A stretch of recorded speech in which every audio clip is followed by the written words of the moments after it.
नमस्कार साथियों, स्वागत है आप सभी का मेरे YouTube channel Dharmaraj edu hub पर। साथियों, खबरों के सिलसिले को आगे बढ़ाते हुए मैं आज आपके सामने उपस्थित हूँ कुछ बेहतरीन खबरें लेकर के।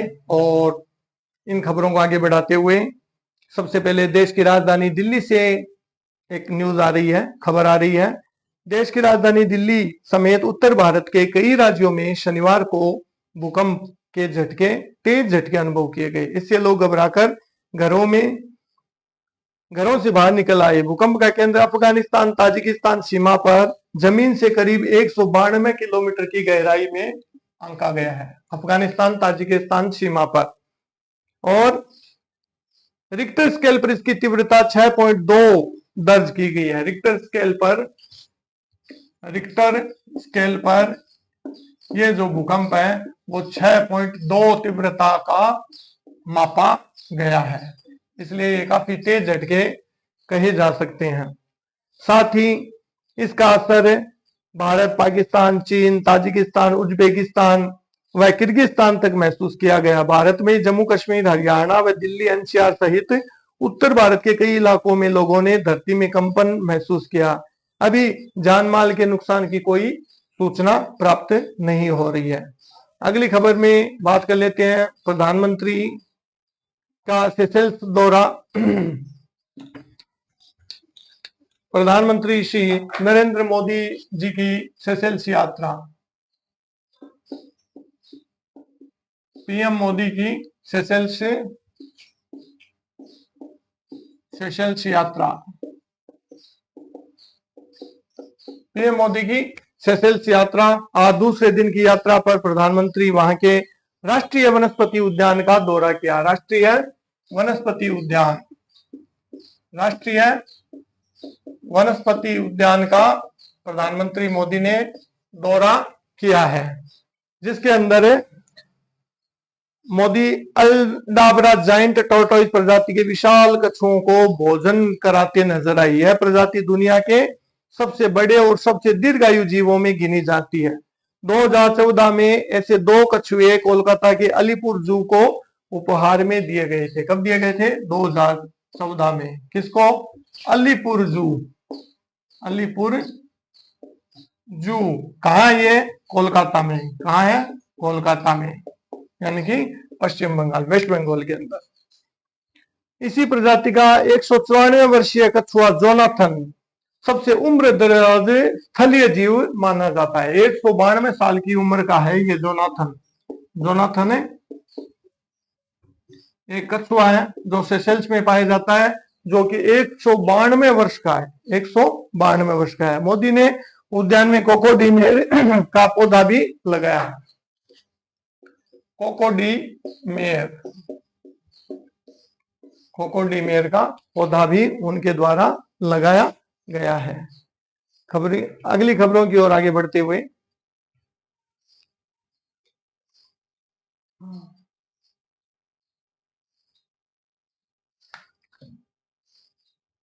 प्रसिद्ध तमिल निर्देशक और निर्माता और साथ ही साथ लेखक के भाग्यराज का निधन हो गया है। के भाग्यराज तमिल फिल्म इंडस्ट्री के जाने माने चेहरे थे और उन्होंने 25 फिल्मों का निर्देशन किया और 75 में अभिनय किया। उन्होंने हिंदी में आखिरी रास्ता जैसी फिल्म बनाई थी। हिंदी में कौन सी फिल्म बनाई थी? आखिरी रास्ता। ये उनकी हिंदी फिल्म थी और ये काफी तमिल के काफी चर्चित चेहरे थे। उनका असामयिक निधन हो गया। हरियाणा सरकार ने आईएएस अधिकारी पंकज अग्रवाल को निलंबित कर दिया है। यह कार्रवाई उनके खिलाफ करोड़ों के बैंक घोटाले में चल रही सीबीआई जांच और गिरफ्तारी के बाद की गई है। पंकज अग्रवाल। अब महत्वपूर्ण सूचना आपको यहां पर दे देता हूं। दोस्तों, कल आपको मैंने खबर में बताया था कि भारत के 7 स्कूलों का यूके की एक संस्था के द्वारा चयन किया गया है विश्व की सर्वश्रेष्ठ स्कूलों के अंदर। लेकिन आज का जो समाचार है वो आपको हो सकता है थोड़ा अटपटा लगे और अजीब लगे। क्यों लगे? क्योंकि रिसर्च का जो प्रश्न है, रिसर्च का जो प्रश्न है, रिसर्च में हम भारतीय क्या कर रही हैं और कैसे कर रही हैं वो बड़ा अजीब है। किसी शोध पत्र में फर्जी डेटा, नकली समीक्षा, साहित्यिक चोरी या अन्य गंभीर गड़बड़ी पकड़ी जाती है तो उसे वापस ले लिया जाता है। इसे रिट्रैक्शन कहा जाता है। रिट्रैक्शन के मामले भारत के अंदर है काफी अधिक हो गए हैं। रिट्रैक्शन जैसे मान लीजिए कोई अदालत है और उसने किसी दस्तावेज को अमान्य घोषित कर दिया है, तो रिट्रैक्शन वॉच डेटाबेस के 2025 के ताजा आंकड़ों के अनुसार शोध पत्रों की वापसी में भारत चीन के बाद दुनिया में दूसरे स्थान पर है। पहले 1 नंबर स्थान पर कौन है? चीन, और 2 नंबर पर है भारत। रिट्रैक्शन के अंदर क्या होता है कि जो रिसर्च कार्य होता है वो या तो किसी की नकल होती है या उसके अंदर ऐसी गड़बड़ियां होती है जो अन्यों के द्वारा की जाती है, जिससे क्या होता है डेटाबेस जो होता है वो एकदम स्पष्ट नहीं होता और उसको अस्वीकार्य करार दे दिया जाता है। वैश्विक शोध प्रकाशनों में भारत का हिस्सा 5% है। शोध प्रकाशन के अंदर दोस्तों ये जानने लायक बात है, शोध प्रकाशन के अंदर भारत जो है वो 5% की भागीदारी रखता है। कितनी? 5% की भागीदारी रखता है, जबकि रिट्रैक्शन में हिस्सेदारी 20% है। रिट्रैक्शन के अंदर रिट्रैक्शन की हिस्सेदारी 20% है। भारत की शोध प्रकाशनों के अंदर जो भूमिका है वो है मात्र 5%, और जबकि रिट्रैक्शन के अंदर हिस्सेदारी कितनी हो गई? 20%, जो कि एक चिंताजनक स्थिति बताई जाती है।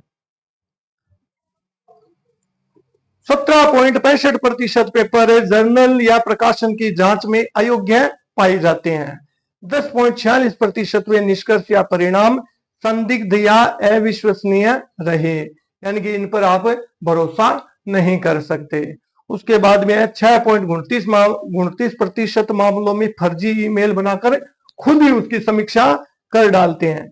5.77% पेपर मिल्स के यानी पैसों के बदले फर्जी रिसर्च होती है। अकादमिक पदोन्नति में शोध पत्रों की संख्या को प्रमुख आधार माना जाता है। ऐसे में गुणवत्ता की परवाह किए बिना पेपर प्रकाशित करने का दबाव रहता है। वहीं R&D पर देश जीडीपी का केवल 0.65% खर्च कर रहा है। Research and development, R&D, research and development पर जीडीपी का 0.65% ही खर्च होता है। जब इतना कम बजट होगा तो किस तरह से शोध होंगे और ये फर्जीवाड़े किस तरह से रुकेंगे, और जो असलियत की जो प्रतिभाएं हैं उनको किस तरह से आगे लाया जाएगा, ये यहाँ पर चिंतन का विषय बन जाता है। लेकिन ये बात भी जानकर के अपने को खुशी होनी चाहिए कि भारत दूसरे ही नंबर पर है। पहले नंबर पर अपने से भी जो आगे है वो चाइना है, तो कोई वैसे ज्यादा शर्मनाक बात है नहीं। अब अगली खबर की ओर अपन आगे बढ़ते हैं।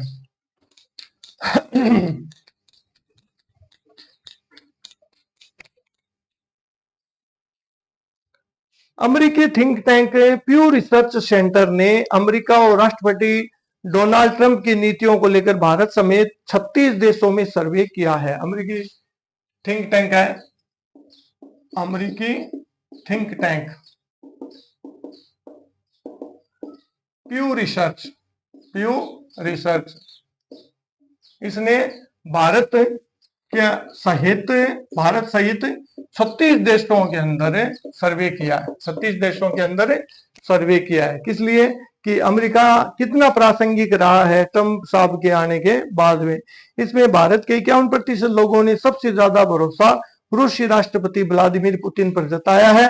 ट्रंप 39% ही रहे। पुतिन साहब पर कितना है?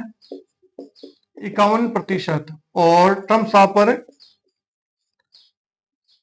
39% ही भरोसा उनकी नीतियों और भारत के प्रति उनके व्यवहार के कारण हुआ है। अगली बात राजस्थान राज्य से कर लेते हैं। राजस्थान राज्य की जो उपलब्धि है वो काफी अच्छी रही है। किस मामले में?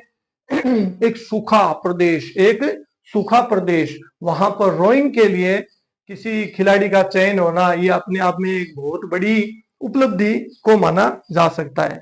गांव, बाड़मेर में गांव है गंगासरा, बाड़मेर, बाड़मेर में गंगासरा, गंगासरा। यहाँ के एक खिलाड़ी हैं प्रवीण सिंह धांधु, प्रवीण सिंह धांधु, प्रवीण सिंह धांधु। प्रवीण सिंह धांधु ने CME नोड पुणे में आयोजित अंडर 23 रोइंग राष्ट्रीय रोइंग चैंपियनशिप में स्वर्ण पदक जीता है, गोल्ड मेडल या स्वर्ण पदक जीता है। इसी सफलता के साथ सेना में कार्य करने वाले प्रवीण का चयन दिसंबर में आयोजित होने वाली एशियन रोइंग चैंपियनशिप के लिए हुआ है, जहां वे भारत का प्रतिनिधित्व करेंगे। रेगिस्तान की कठिन परिस्थितियों में पले बढ़े प्रवीण की यह उपलब्धि क्षेत्र के युवाओं के लिए प्रेरणादायक मानी जाती है। अंतिम खबर में बात कर लेते हैं पड़ोसी देश पाकिस्तान की। पड़ोसी देश पाकिस्तान की। पाकिस्तान ने शनिवार को नीदरलैंड्स पर जीत के साथ महिला T20 विश्व कप अभियान का अंत अपनी पहली और एकमात्र जीत के साथ किया।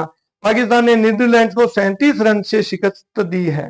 पहले बल्लेबाजी करते हुए पाकिस्तान ने गुल फिरोजा के 63 रन के योगदान से 20 ओवर में 6 विकेट पर 126 रन बनाई। जवाब में नीदरलैंड्स की पूरी टीम 18 ओवर में मात्र 89 रन पर सिमट गई और इसमें फिरोजा को प्लेयर ऑफ द मैच चुना गया है। प्लेयर ऑफ द मैच कौन रही? फिरोजा, पाकिस्तान की फिरोजा। तो इस तरह से यहाँ पर इनका वर्ल्ड कप का सफर जो है वो पूरा हो जाता है। तो इस तरह से ये खबरें रही। आपको इस चैनल से किस तरह की उपलब्धि किस तरह की हम इसके अंदर आपका मार्गदर्शन और कर सकते हैं और किन विषयों पर हम वीडियो बना सकते हैं, वो आप हमें अपने कमेंट में जरूर बताएं। अगर हमारा वीडियो पसंद आया है तो हमारे वीडियो को आप लाइक करें, चैनल को सब्सक्राइब करें और अपने दोस्तों, मित्रों, रिश्तेदारों के साथ में इसको शेयर करें और हमारे चैनल को निरंतर आगे बढ़ाएं। धन्यवाद।